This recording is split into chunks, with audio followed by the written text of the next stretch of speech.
ప్రభుత్వ ఉద్యోగుల జవాబుదారీతనం బిల్లుకు తెలంగాణ అసెంబ్లీ ఆమోదం తెలిపింది. తల్లిదండ్రులను పట్టించుకుని ఉద్యోగి జీతంలో 15% కోత విధించి నేరుగా తల్లిదండ్రుల ఖాతాలో జమ చేసేలా చట్టం తీసుకొచ్చింది ప్రభుత్వం. ఈ చట్టం పరిధిలోకి ఉద్యోగులు, ప్రజా ప్రతినిధులు వస్తారు. తల్లిదండ్రులను పట్టించుకుని పిల్లలకు ఈ చట్టం గుణపాఠమన్నారు సీఎం రేవంత్. అలాంటి వాళ్లను సామాజిక బహిష్కరణ చేయాలని అన్నారు.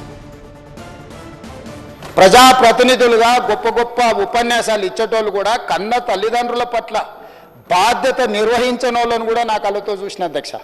అందుకే ఈరోజు ఈ చట్టం ప్రజాప్రతినిధులతో పాటు ప్రభుత్వ ఉద్యోగులతో పాటు ప్రైవేటు ఉద్యోగులతో పాటు ఎవరెవరికైతే తల్లిదండ్రులకు పిల్లలు ఉన్నారో, పిల్లలు స్వార్థం కోసం స్వార్థంతో కూడుకున్న ఆలోచనతోని తల్లిదండ్రులను నిర్లక్ష్యం చేసినరో ఆ పిల్లలకు గుణపాఠం చెప్పడానికే ఈ చట్టం తెచ్చినాం అధ్యక్ష.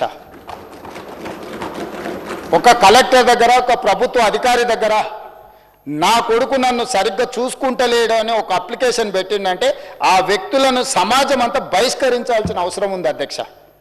తల్లిదండ్రులను చూసుకోనోడు ఈ సమాజంలో మనిషిగా జీవించడానికి కూడా అర్హత లేదు అధ్యక్ష.